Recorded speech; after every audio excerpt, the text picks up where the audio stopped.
뭐라고 그랬어요? 돌아온 아들, 달려간 아버지. 제목이 그래요. 누가복음 15장에는 예수님이 말씀하신 세 가지 비유가 있어요. 우리 요즘 성경에는 거기 제목이 쭉 나와서 이해하기 쉬운데, 첫 번째는 잃은 양을 찾은 목자 비유 1절부터 7절까지. 두 번째는요, 잃은 드라크마를 찾은 여인 비유 8절부터 10절까지. 제일 긴 거, 오늘 읽은 거요, 잃은 아들을 되찾은 아버지 비유입니다. 여기서 잃었던 양을 생각해 보세요. 목자를 떠났어요. 목자가 쫓아낸 거 아니에요. 지가 도망갔어요. 지가 안 따라왔어요. 근데 얼마 지나고 나서 금방 후회를 합니다. 후회를 하는데 오진 못해요. 혼자 찾아올 줄을 몰라요. 그래서 걱정하고 있었는데 목자가 다시 가서 그를 찾으니까 얼마나 목자가 기뻤는지, 좋아했다, 잔치를 했다, 이렇게 말하네요. 두 번째, 드라크마의 비유입니다. 이 드라크마는 물론 화폐입니다. 돈입니다. 주화인데 여기서 말하는 이 한 드라크마, 이거는요, 보통 10드라크마를 이렇게 실로 묶어서 머리 장식으로 만들었어요. 대개 남자들이 프로포즈 할 때 그 10드라크마를 이렇게 실로 묶어서 선물로 준 거예요. 청혼할 때. 그래서 이게 굉장히 귀한 거예요. 뭐 돈이야 잃어버리면 다른 거 채우면 되는데 그런 의미가 아니에요. 근데 이거를 왜 잃어버렸을까요? 지가 도망간 것도 아니고 여자가 싫다고 버린 것도 아니고, 이거는 원인이 분명하지 않아요. 그러나 어쨌든 그 10개 중에 하나가 떨어져 나갔어요. 근데 이 드라크마가 떨어져 나가서, 예를 들어서 방에서 떼글떼글 굴러서 장롱 속에 들어갔다, 장롱 밑에 빠졌다. 얘가 알아요, 몰라요? 드라크마가 그 속에 들어서 울지요? 나는 여기 왜 컴컴한 데 있나? 먼지가 쌓여도 몰라요. 아무것도 몰라요. 바퀴벌레가 오줌 싸고 지나가도 몰라요. 나중에 주인 찾아도 반가운 줄도 몰라요. 이게 바로 드라크마예요. 우리 함께 있다가 떠난 사람 가운데 이런 사람도 있어요. 또 한 사람, 잃은 아들입니다. 집을 나갔어요. 아버지가 나가라고 한 거 아니에요. 아버지는 안 나가기를 원했는데 지가 나갔어요. 근데 흔하진 않지만 집을 나갔다가 제 발로 돌아온 사람이에요. 이건 참 드물어요. 집을 나갔다가 제 발로 돌아온다는 게 이게 쉽지 않습니다. 근데 이 사람에게 과거의 잘못을 묻지 않고 그저 사랑으로 맞아 들었다고 하는 건데, 이 세 가지 비유에서 공통적으로 보여준 특징이 하나 있습니다. 그게 뭐냐면은 다시 찾은 기쁨, 이렇게 말할 수가 있어요. 다시 찾은 기쁨. 자, 거기 15장 7절 하나 먼저 보실까요? 내가 너희에게 이르노니 이와 같이 죄인 한 사람이 회개하면 하늘에서는 회개할 것이 없는 의인 99으로 말미암아 기뻐하는 것보다 더하리라. 이 한 사람이 더 기쁘게 한다는 것입니다. 그런데 이 세 가지 비유 가운데 오늘 세 번째 비유를 읽었습니다. 이거 다 아는 거죠? 너무 어려운 이야기 아니고, 제가 설교 아마 몇 번 했을 겁니다. 거의 다 아는 이야기입니다. 그런데 우리가 하나 알 것은 뭐냐면은, 유대 나라의 문화적 배경을 조금 설명을 길게 하면 안 되겠고요. 할 필요가 있는데, 그게 뭐냐면은 유산이라고 하는 제도입니다. 근데 유산 제도가 우리나라와 같은 것도 있고 조금 다른 점도 있어요. 어떻습니까? 유산은 살았을 때 주는 거예요? 죽어서 주는 거예요? 살아서 받는 것은 뭐예요? 그건 상속이잖아요. 그렇죠? 상속 아닌가? 증여, 미안합니다. 살아서 주는 건 증여고, 죽어서 받는 것이 상속입니다. 유산입니다. 그렇기 때문에 내게 유산을 주세요, 이거는 못된 놈이야. 그렇잖아요? 아니, 멀쩡하게 살아있는데 그거 달라고 그럽니까?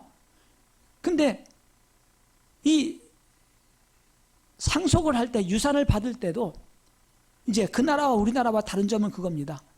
지금 우리나라 민법은요, 자손들에게 이 유산을 상속할 때는 n분의 1 나눕니다.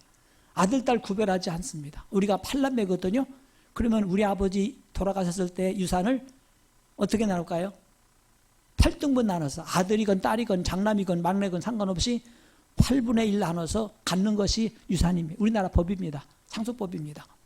그런데 이스라엘은 달라요. 이스라엘은 장남에게만 한 몫을 더 줍니다. 만약에 아들이 2명이다. 그러면 둘로 나누는 게 아니라 셋으로 나눕니다. 그래서 장남에게는 2몫을 주고 차남에게는 한 몫을 줍니다. 우리처럼 8남매라 그러면은 몇으로 나눠요? 9으로 나눕니다. 장남에게는 2몫을 주고 나머지는 한 몫씩을 주는 것이 그 나라의 상속법입니다. 그런데 지금 여기 보니까 이 아들은 지금 아버지가 아픈 것도 아니고 연세가 많은 것도 아닌 것 같아요. 그렇죠? 그런 말이 없잖아요. 근데 지금 상속 이 재산을 어차피 내 거니까 날 달라고 이렇게 말합니다. 왜 그럴까요? 둘째 아들이 착각하고 있는 게 있어요. 집을 나가면 모든 게 잘 되고 행복할 거라고 생각을 했어요. 왜 집을 나가고 싶었을까요? 아버지 잔소리가 싫은 거야. 이것저것 간섭하고 구박하는 게 싫은 거예요. 내 인생은 이제 이 나이 먹었으니까 내가 알아서 살 건데 왜 자꾸 이래라 저래라 하느냐. 아버지 잔소리 좀 안 듣고 싶어요. 그럼 나가야 되겠는데 돈이 있어야 나가잖아요. 그래서 돈이 없으니까 나가지를 못해요. 그래서 아버지 돈 좀 주세요. 나갈래요. 이렇게 말하잖아요. 근데 아버지가 처음부터 줬을까요? 아니야. 주지 않았을 것 같아요. 줄 이유가 없잖아요. 근데 결국은 주었습니다. 여기 보니까 내게 돌아올 분깃을 내게 주소서 하는지라 아버지가 그 살림을 각각 나누어 주었더니 결국은 동생 목 주고 형 목을 주었어요. 각각 나누어 주었어요. 왜 줬을까요?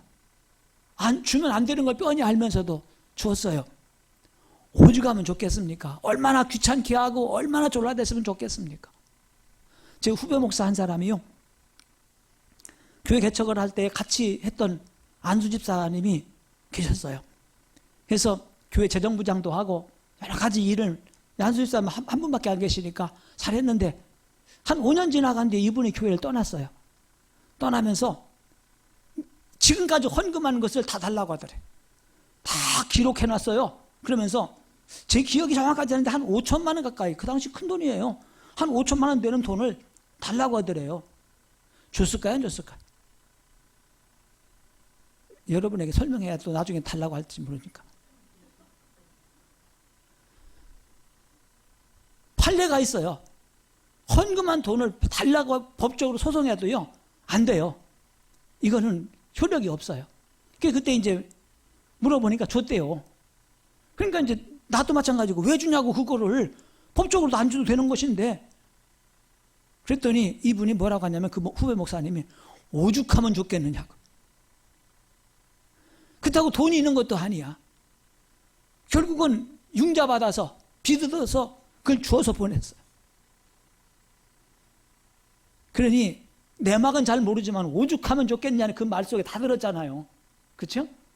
얼마나 치사하고 얼마나 귀찮게 했으면 헌금한 걸 다 돌려줘서 나가라고 했을까요? 여기 둘째 아들도 마찬가지예요. 법적으로 줄 의무가 없고 이유가 없어요. 그런데 아버지가 쿨하게 줬어요. 이거는 얼마나 힘들게 했을까 하는 걸 보여주고 있는 거거든요. 그러니까 돈 주자 얼마 안 돼서, 거기 13절에 보니까 며칠이 안 돼서 둘째 아들이 이것저것 다 모아서, 재물을 모아서, 이게 현금이 아니잖아요. 그렇죠? 땅일 수도 있고 뭐 이런 거 있을 거 아닙니까? 다 모았다는 것은 땅은 팔고 뭐 이렇게 해서 재산을 모아서 먼 나라로 가버렸습니다. 왜 갔습니까? 이제 아버지 간섭하지 않는 곳, 같은 나라 이웃 동네로 가면 안 돼. 또 금방 찾아올 거고 그러니까 아예 먼 나라로 가버렸어요. 어디로 간지도 몰라. 지금처럼 전화가 있습니까? 왜 갔습니까? 아버지 간섭 받지 않은 곳으로 가고 싶었던 것입니다. 이래라 저래라 하는 아버지 잔소리가 듣기 싫은 거예요. 요즘에 애들이 그렇죠. 아마 초등학교 1학년, 2학년 때까지만 돼도요, 엄마가 뭐라 그러면 말 잘 듣고 아빠가 뭐라고 이놈 이러면 말 듣는데요. 한 3, 4학년만 되면요 문 닫아요. 문 닫아버려. 지방에 들어가서. 그리고 밖에 써붙였어. 외부인 출입 금지. 아니 부모가 외부인이요? 간섭받기 싫다 이거거든요. 사실은 이 아이도 이렇게 하는 아이도 돈만 있으면 나가버려. 집. 돈이 없으니까 지금 집에서 용돈 받아 쓰고 얻어먹고 사는 거지. 이런 생각을 갖게 된단 말입니다. 재산이 있으니까 아버지 밑에 있을 이유가 아무것도 없어요. 아버지가 간섭하지 않은 곳, 먼 나라로 가버렸습니다. 그러니 어디로 간지 알 수가 있어요. 전화할 수가 있어요. 편지할 수가 있어요. 근데 사람들이 거의 대부분 이런 둘째 아들 같은 생각을 가지고 있어요. 우리가 솔직히 생각해 봐요. 하나님 간섭 받고 싶어요? 안 받고 싶어요? 웬만하면 하나님 간섭하지 않은 곳으로 훌쩍 떠나고 싶은데 어디로 가면 하나님 간섭을 안 합니까? 하나님의 집에 간섭받지 않고 내가 싶은 대로 차고 싶은 대로 하고 싶은 게 우리의 삶이거든요. 사람은 누구나 그냥 내가 하고 싶은 대로 살기를 원하거든요. 사람들이 교회 잘 안 나오는 이유 중에 하나가 교회 나가면 자꾸 목사님 잔소리하고 간섭하고 하나님 뭐라고 하시는 거 싫다는 거예요. 그래서 누가 그러대 똑똑한 며느리가 들어오면은 시집 옆에 집을 안 산대요. 지금 멀리 집을 산답니다. 그리고 요즘에 아파트 이름이 왜 이렇게 길고 어려워요? 내 얘기 아니야. 어떤 분이 그러더라고요. 시부모님 못 찾아오게 하려고 아파트 이름이 그렇게 길고 어렵답니다. 그냥 우리처럼 성원 아파트. 이름 얼마나 쉬워. 근데 뭔 말인지도 모르는 말을 갖다 써붙여놨어요. 이게 아마 사람이 가지고 있는 공동적인 심리인지 모르겠어요. 어쨌든 이렇게 하나님을 멀리 떠난 이 작은 아들과 같은 사람의 특징이 있어요. 이게 뭐냐면요, 자기중심으로 살아가는 거예요. 자기중심으로 산다는 말이 뭐냐면 내가 하나님이에요. 내 생각대로 살고 내 마음대로 살아요. 하나님이 따로 없어요. 내가 하나님이요. 내가 제일 중요하고 내가 제일입니다. 세상은 나를 위해 존재합니다. 나만을 위해 삽니다. 그러니까 내가 하나님이지요. 하나님을 떠나서 내 마음대로 사는 사람, 그런 사람이 어떤 사람일까요? 성경은 말합니다. 시편 14편 1절에 어리석은 자는 그 마음에 이르기를 하나님이 없다 하도다. 하나님이 있는지 없는지 찾아보지도 않았어요. 없다고 그냥 우겨요. 없을 거라고 생각을 해야 속편하니까. 그래서 하나님 없다고 살아가요. 근데 이 하나님이 없다고 살아가는 사람은 어떤 사람들이냐? 그들은 부패하고 그 행실이 가증하니 선을 행하는 자가 없도다. 하나님이 없기 때문에 없다고 하는 거 아닙니다. 무조건 없다고 하는 겁니다. 아니, 없었으면 생각을 하는데 그것을 그냥 그렇게 믿고 사는 거죠. 그러니까 하나님이 없다고 생각해 버리니까 그때부터 생활이 엉망이 되는 거잖아요. 이런 사람의 특징이 부패하고 더러운 일을 행한다고 그랬고 선을 행하는 일이 없다고 말하거든요.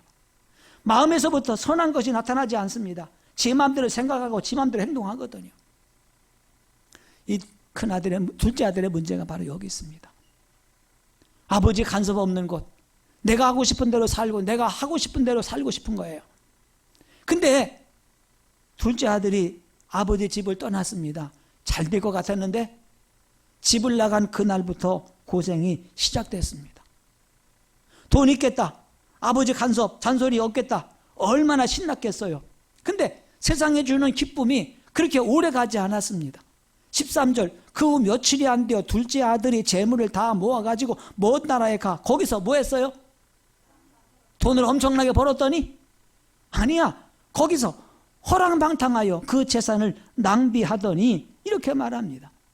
아버지 돈을 받아들자마자 며칠 머무는 것도 지루했어요. 집을 나가버렸습니다. 그리고 돈이 있다고 흥청망청 쓰다 보니까 얼마 지난 줄 알아서 재산이 다 날라버렸어요. 꽃감 빼먹는다고 하잖아요. 사실 모아둔 돈, 직장 잃고 직장 없이 저축해둔 돈 꺼내게 빼먹기 시작하면은요, 그거 모으기는 참 힘든데 빼먹기는 참 쉬워요. 그러니까 재산이 얼마인지는 모르지만 얼마 안 가서 다 빼먹었어요.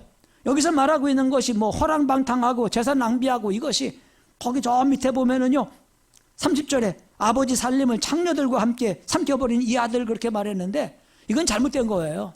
이건 큰 형이 자기 형이 하는 말이요. 그럼 형이 자기 동생 무한집 봤어요? 창녀들하고 뭔 짓 했던 거 봤어요? 그렇지 않고는 이렇게 날려버리지 않았을 거다 상상하는 거지 사실은 그거 아닐 수도 있어요. 어쩌면 투자했다 날려버릴 수도 있을 거고요. 일하기 싫어서 그냥 먹다 보니까 다 없어질 수도 있고요. 어쨌든 다 재산이 날아가 버리고 말았습니다. 설상가상을 흉년까지 들었잖아요. 그래서 집을 나가면 우리가 아는 게 있어요. 집 떠나면은 개고생이다. 나 이상하지. 내가 집을 나갔는데 개가 왜 고생을 해요? 집을 나가면 고생이야. 잘 될 줄 알았어요. 근데 신나게 노는 기간은 얼마 안 돼요. 돈 떨어지니까 사람도 떨어져요. 아무도 없어요. 근데 설상가상으로 흉년까지 들었습니다. 일자리를 구하려고 보니까 일자리가 마땅치 않습니다. 하는 수 없이 돼지를 치는 직업을 구했습니다. 우리나라에서는 이 말이 무슨 말인지 잘 몰라요.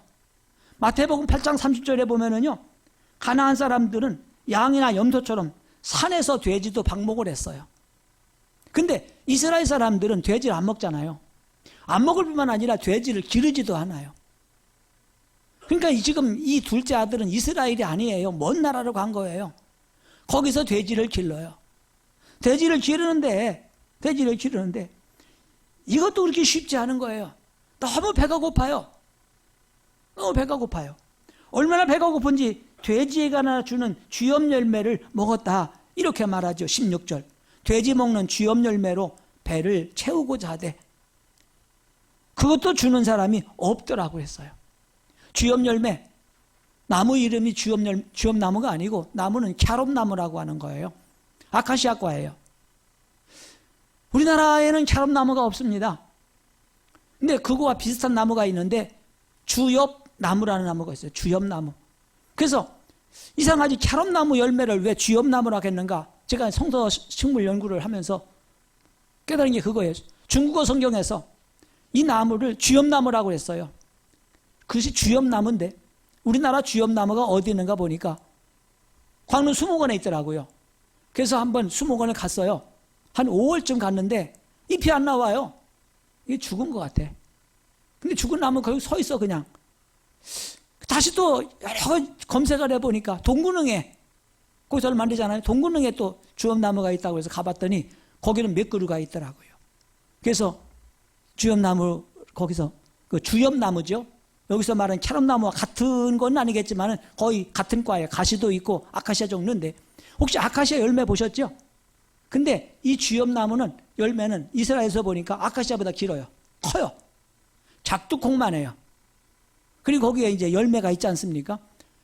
다 익으면 단단해서 못 먹겠지만 아직 풋콩 때 이걸 이제 돼지에게 먹였던 거지요. 그냥 꼬투리채. 근데 이것도 돼지도 먹을 게 없어. 가뭄이 드니까 흉년이 드니까. 근데 이거를 사람이 뺏어 먹으니까 돼지가 가만히 있겠습니까? 그때에 그는 깨달았습니다. 정신이 살았습니다. 아버지 떠난 것이 고통의 시작인 걸 알았어요. 둘째 아들이 어떻게 했습니까? 회개했다고 그랬어요. 아들이 회상을 합니다. 내 아버지에게는 양식의 풍족한 품꾼이 얼마나 많은가. 나는 여기서 줄여 죽는구나 생각을 했어요. 그래서 내가 일어나 아버지께로 가서 이러기를 아버지 내가 하늘과 아버지께 죄를 지었사오니 지금부터는 아버지의 아들이라 일컬음을 감당하지 못하겠나이다. 나를 품꾼의 하나로 보소서 하리라 생각을 했어요. 생각만 하면 돼요? 안 돼요? 안 되지요. 생각한 것을 행동으로 옮겨야 돼요. 근데 사실 생각하기는 쉽지만 행동으로 옮기는 건 어려워요. 두 가지. 첫째는 집에 갈 때 큰 소리 치고 나왔으니까 좀 돈 좀 벌고 거무히 환영하면 갈 마음이 생기지만 돈 다 까먹고 거지가 됐는데 집에 돌아갈 마음이 있겠어요? 어려워요.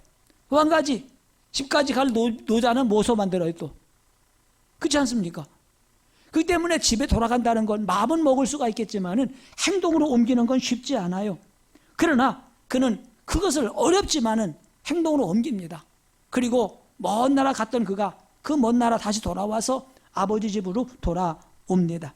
이게 바로 아담과 하와 이후에 타락한 인생들이 돌아오기를 원하시는 하나님의 섭리를 보여주고 있는 겁니다. 우리가 회개하기 위해서는 지금 아버지를 떠난 현실이 얼마나 고통스러운지를 깨달아야 됩니다. 그리고 우리 아버지 되신 하나님이 얼마나 좋은 분인지를 깨달아야 됩니다. 하나님은 어두움 대신에 빛을 주시는 분입니다. 하나님은 가난 대신에 풍부를 주시는 분입니다. 하나님은 슬픔 대신에 기쁨 주시기를 원하는 좋으신 분입니다. 그 도둑이 오는 것은 도둑질하고 죽이고 멸망시키려는 것뿐이요 내가 온 것은 양으로 생명을 얻게 하고 더 풍성히 얻게 하려 함이라 요한복음 10장에 말했습니다. 결국 이제는 이 고통의 삶을 떠나서 하나님의 세계로 돌아가야 됩니다. 이것이 회개입니다. 그냥 입술로 잘못했구나, 돌아가야지 마음먹은 것 가지고는 안 돼요. 어렵지만은 발걸음을 다시 아버지께로 옮기는 것입니다. 돌아가는 것입니다. 이제는 아버지께로 돌아와서 아버지 중심을 살겠습니다. 아버지의 종으로 살겠습니다. 간절한 마음을 가지고 하나님께로 돌아오는 것, 이것이 바로 회개요. 이럴 때 하나님은 결코 그를 버리지 않으시는 거지요. 놀라운 사실은 돌아와 보니까 아버지가 기다리고 있었습니다. 하나님은 우리를 기다리시는 아버지인 걸 보여주는 거지요. 우리가 하나님께 돌아가기만 하면 하나님은 우리에게 복을 주십니다. 여기 아버지 보세요. 아들이 집을 나간 그날부터 늘 아들 걱정을 합니다. 집을 나간 뒤 어디로 갔는지 소식을 들을 수가 있어야지요. 까닭에 아들 걱정 때문에 추우나 더우나 날마다 대문 밖에서 오가는 사람을 눈여겨봅니다. 행여나 아들이 올까 싶어서요. 근데 어느 날 저 길 모퉁이에 한 사람이 올라오는데 이 아들이 아버지 눈에 금방 띕니다. 아버지가 정신없이 달려가서 그를 얼싸안고 집으로 데리고 돌아왔습니다. 아들이 뭐라고 하지요? 21절에 보니까 아들이 이르되 아버지 내가 하늘과 아버지께 죄를 지었사오니 막 뭐라고 그러는데 아버지는 그 말이 안 들어와요. 아들이 뭐라고 말하는지 관심이 없어요. 그냥 그 아들을 끌어안고 하인들에게 말합니다. 제일 좋은 옷 가져와라. 좋은 옷을 입혀줍니다. 손에 가라지를 끼워줍니다. 신을 신겨줍니다. 좋은 옷을 입혔다는 말이 무슨 말입니까? 그의 모든 잘못, 허물을 다 덮었다는 이야기입니다. 가락지를 끼웠다는 말은 아들의 권위를 다시 회복시켰다는 말입니다. 신을 신겼다는 이야기는 종이 아니라 아들로 받았다는 이야기입니다. 그 당시 종 노예는 신을 신지 않았습니다. 그런데 신을 신겨주었습니다. 너는 종이 아니다. 넌 내 아들이다. 이 말입니다. 너 지금까지 어떻게 살았니? 돈 다 어디다 썼니? 묻지 않습니다. 다 묻어버렸습니다. 왜요? 24절에 아버지가 그렇게 말하잖아요. 이 내 아들은 죽었다가 다시 살아났고 내 아들은 잃었다가 다시 얻었노라. 이렇게 말하지 않습니까? 아들을 잃었다가 다시 찾았습니다. 죽은 줄 알았는데 다시 살았습니다. 얼마나 우리가 기뻐해야 되겠느냐 이렇게 말합니다. 여러분 이 이야기가 누구 얘기입니까? 이 둘째 아들이 누굽니까? 이건 나 얘기 아니구나. 오늘 교회 안 나오는 저 사람 얘기구나 이런다고 그러면은 아직도 우리는 멀었어요. 바로 내 이야기입니다. 내가 바로 둘째 아들입니다. 이 주인공이 나하고 상관이 없다. 이런 사람은 아직도 문제가 많은 사람입니다. 하나님 지금도 우리를 기다립니다. 내가 살아가는 삶의 방법이 잘못됐다는 사실을 인정해야 됩니다. 내가 지금까지 30년, 40년, 아니면 70년, 80년 살았다 할지라도 내 생활이 어딘가 빗나갔다는 사실을 인정해야 됩니다. 그리고 예수 앞에 돌아와야 됩니다. 예수 앞에 모든 걸 맡겨야 됩니다. 나를 사랑하셔서 십자가에 생명을 주신 예수님, 3일 만에 살아나셔서 하나님 앞에 가는 길을 열어주신 그분을 따라가야 됩니다. 이것이 바로 새로운 길을 걸어가는 방법입니다. 오라, 우리가 서로 변론하자. 너희 죄가 주홍 같을지라도 눈과 같이 희어질 것이요 지름같이 붉을지라도 양털같이 희게 되리라. 수고하고 무거운 짐진 자들아 다 내게로 오라. 내가 너희를 쉬게 하리라. 말씀하고 있거든요. 이것이 교회 안 나오는 사람에게 한 말이 아닙니다. 돌아온 우리들에게 하시는 말씀이거든요. 그리고 나는 상관없다 하는 분에게 하나 더 말씀드리고 싶습니다. 아버지 마음을 가집시다. 큰아들처럼 속 좁은 생각을 버리고 교회 찾아 나오는 사람을 따뜻하게 맞아주시기 바랍니다. 28절에 뭐라고 그러죠? 그가 노하여 들어가고자 하지 아니하거늘 이렇게 말합니다. 화가 났습니다. 집에 들어갈 생각을 하지 않습니다. 맏아들은 밭에 있다가 돌아와서 집에 가까이 왔더니 풍악과 춤추는 소리가 들려옵니다. 종에게 물어봐요. 이거 뭐 하는 거냐? 그랬더니 종이 대답하지요. 당신의 동생이 돌아왔으며 당신의 아버지가 건강한 그를 다시 받아들이게 됨으로 인하여 살진 송아지를 잡았나이다. 이 말 듣고요, 큰아들은 화가 났습니다. 뭐라고 그랬지요? 내가 여러 해, 29절, 내가 여러 해 아버지를 섬겨 명을 어김이 없거늘 내게는 염소 새끼라도 주어 내 보수로 즐기게 하신 일이 없더니 아버지 살림을 창녀들과 함께 삼켜버린 이 아들이 돌아오매 이를 위해서 살진 송아지를 잡으셨나이다. 섭섭하다 그 말입니다. 죽도록 일만한 나에게 뭘 해주셨습니까? 집을 나간 아들을 매일처럼 기다리고 있었던 아버지의 마음은 안중에도 없습니다. 신기한 것은요, 둘째 아들은 돌아왔는데요, 큰 아들은 안 돌아왔어요. 지금 집에 안 들어오고 밖에서 얘기하고 있어요. 그런데 이상한 건 32절까지 보면은 큰 아들이 집으로 돌아왔더라 이런 말이 없어요. 몰라, 여러분 책은 33절이 있는지 모르겠는데 제 성경은 32절로 끝났어요. 결국 탕자가 누구요? 집을 나간 탕자는 둘째가 아니라 큰아들이에요. 믿음 생활 잘하고 있다고 생각을 하고 아버지를 기쁘겠다고 생각하는 그 사람이 탕자였습니다. 사랑하는 여러분, 아버지 마음을 가집시다. 그리고 집을 나간 탕자가 되어 돌아온, 고생하다가 돌아온 그를 따뜻하게 맞아줍시다. 이것이 우리 하나님께서 우리에게 원하시는 것입니다. 기도하겠습니다.